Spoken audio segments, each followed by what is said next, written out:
Tônus e força muscular. Você sabe qual é a diferença entre esses conceitos? E por que a gente se confunde tanto quando a gente vai aplicar isso na prática? Meu nome é Camila, sou fisioterapeuta e nesse canal você vai ver conteúdo sobre neuropediatria. Aproveita para se inscrever e ativar o sininho para receber notificação de quando tiver mais conteúdos. É comum ter uma confusão entre esses dois conceitos de tônus e de força muscular. E por que isso acontece? Isso acontece porque muitas vezes esses dois sinais coexistem. Por exemplo, quando tem uma hipotonia, uma diminuição no tônus muscular, como no caso de pacientes TER, onde a alteração de tônus é algo comum, também pode haver uma diminuição na força muscular. Esses dois sinais estão indicando que algo no desenvolvimento não está como esperado. E apesar desses dois sinais coexistirem, eles não são a mesma coisa. E isso serve não só para quando o tônus está diminuído. Também observamos essa coexistência quando tem um aumento do tônus, em casos de hipertonia. Por exemplo, quando se tem uma lesão cerebral em determinadas áreas, como no caso de paralisia cerebral, que pode levar a um aumento do tônus, uma hipertonia, e também ter uma diminuição na força muscular nesses grupos. Apesar desses sinais eles poderem coexistir, eles não significam a mesma coisa. E eu vou mostrar para vocês quais são as diferenças. Para começar, a gente vai ver a diferença na definição. A força é a capacidade de exercer tensão por um músculo ou um grupo muscular contra uma resistência, contra uma carga. E quando a gente vai avaliar, essa avaliação da força é feita de forma voluntária, ou seja, o nosso paciente vai fazer um movimento ou uma tentativa de movimento voluntário e vai gerar essa tensão muscular.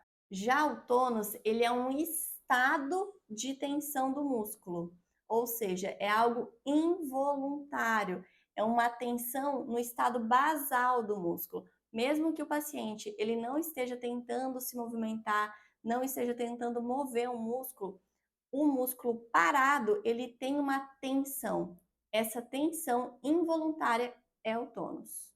E aí a gente vai ver na forma de avaliar, na maioria dos testes, o ponto principal é a avaliação de forma passiva, ou seja, o avaliador vai mover um membro, ou seja, o paciente ele não vai tentar fazer um movimento voluntário, ele vai ficar parado e o avaliador, o fisioterapeuta, por exemplo, vai mover o membro para testar e avaliar essa tensão do músculo.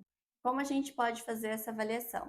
Quando a gente fala de força muscular, existem diferentes literaturas, mas eu vou passar uma aqui para vocês.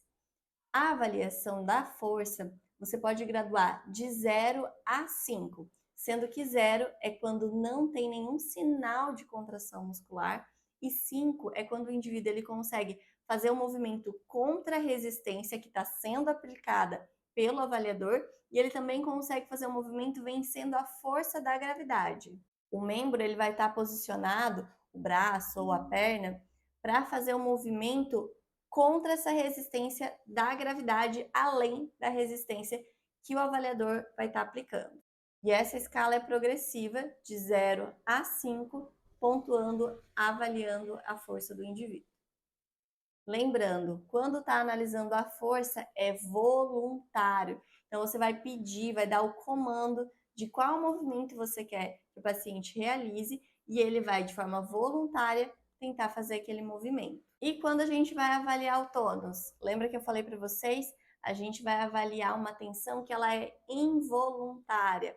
Então, a maior parte dos testes, eles vão ser realizados de forma passiva. Eu vou falar para vocês exemplos de testes que vocês podem utilizar quando tem um aumento e quando tem uma diminuição do tônus. Quando tem um aumento do tônus, uma hipertonia, tem dois testes principais: a escala de Ashworth modificada e a escala de Tardieu modificada. Essa escala que eu vou deixar aqui para vocês do ladinho é a escala de Ashworth modificada. A pontuação dela vai de 0 até 4, sendo que 0 é quando não tem alteração de tônus, Ela é uma escala mais rápida de aplicar, ela avalia essa resposta de estiramento do músculo e ela é mais confiável para quando você vai aplicar para os membros superiores. Já essa segunda escala, essa escala é um pouquinho mais demorada na sua aplicação, porque ela considera outros componentes, como a velocidade, a qualidade e o ângulo da resposta da reação neuromuscular. Essa escala, a pontuação é de 0 a 5, sendo que 0 é considerado normotônico, quando não tem uma alteração de tônus, e 5 é quando tem uma hipertonia severa.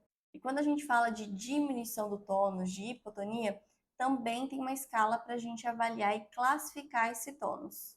É a escala de Campbell.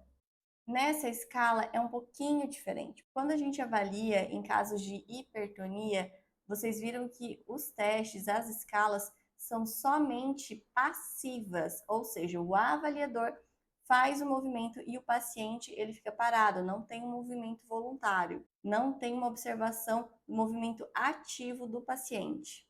Nessa escala de hipotonia, a gente avalia esses dois componentes, tanto o movimento passivo quanto o movimento ativo. Eu vou deixar a escala aqui do ladinho para vocês observarem. Essa escala ela vai da pontuação 0, quando não tem nenhuma alteração de tônus, até -3, que é uma hipotonia severa. Como vocês podem observar, ela vai avaliar quanto o movimento passivo, essa tensão que existe no músculo, essa tensão involuntária, que é o tônus.